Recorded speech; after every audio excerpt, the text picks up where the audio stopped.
अपनी नैया बालू, जमीन, 47, 56 और हिंदू मुसलमान के आधार पर अपनी नैया खिपाना चाहती है। इसके अलावा उनके पास कोई मुद्दा नहीं है। आम कलेक्शन के लिए प्रशांत किशोर जी की उनकी बी टीम बन के तैयारी है। नमस्कार, आप देख रहे हैं लाइव सीरीज और आपके साथ मैं हूं वसीम। जाप सुप्रीमो पप्पू यादव का एक बार फिर से बीजेपी पर जमकर गुस्सा फूटा है। उन्होंने कहा है कि बीजेपी 56 और 47 के दम पर बिहार में जो 2 सीटों पर उपचुनाव हो रहे हैं उसे जीतना चाह रही है। दूसरी तरफ प्रशांत किशोर को भाजपा का बी टीम भी बता रहे हैं। सबसे पहले आप पप्पू यादव को सुनिए, आखिर पप्पू यादव ऐसा क्यों कह रहे हैं?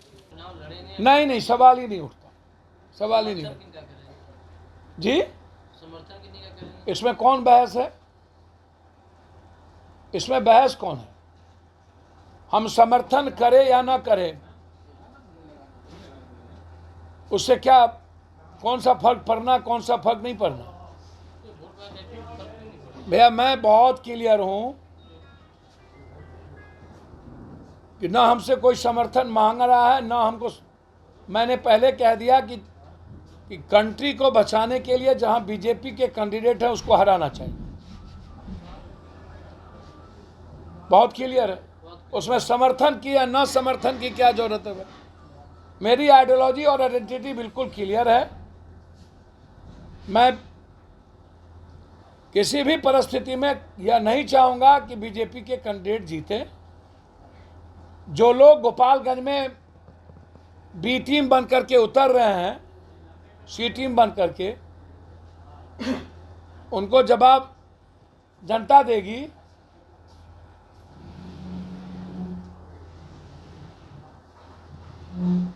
लेकिन बीजेपी का कैरेक्टर और चरित्र सब कुछ इस बार दिख गया कि बीजेपी इस बिहार में अपनी नैया बालू, जमीन, 47, 56 और हिंदू मुसलमान के आधार पर अपनी नैया खिपाना चाहती है। इसके अलावा उनके पास कोई मुद्दा नहीं है और उनके सपोर्ट में डाटा से लेकर आम कलेक्शन के लिए प्रशांत किशोर जी की उनकी बी टीम बन के तैयारी है।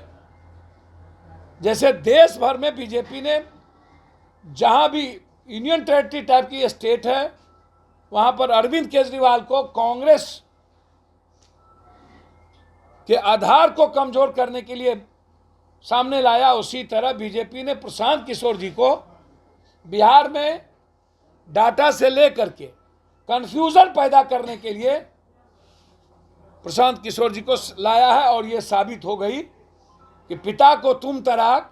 अब बीजेपी आरएसएस के बारे में एक लाइन नहीं और पदयात्रा का कोई मतलब नहीं, सुपर डुपर फ्लॉप। 10-12 आदमी उनके पेट भी उनके साथ नहीं चल रहे हों। ज्ञान लेना चाहिए था राहुल गांधी जी से और कांग्रेस से, ले लेते तो समझ में आ जाता। और अमित शाह जी की जो बिहार बांटने की तैयारी, सत्ता को लेके कोसी सीमांचल और बंगाल को लेके अलग है। जब तक पप्पू यादव जैसे लोग जिंदा हैं इस जन्म में वो आधार नहीं बनने देंगे। कोसी सीमांचल का अस्तित्व बिहार राज्य से रहेगा। उसके लिए जितनी केंद्र सरकार को खून बहाने की जरूरत हो बहा लेना, मरने को तैयार है। यह सवाल खड़ा नहीं होगा क्योंकि लगातार यह शंका कोसी सीमांचल में बन गई है।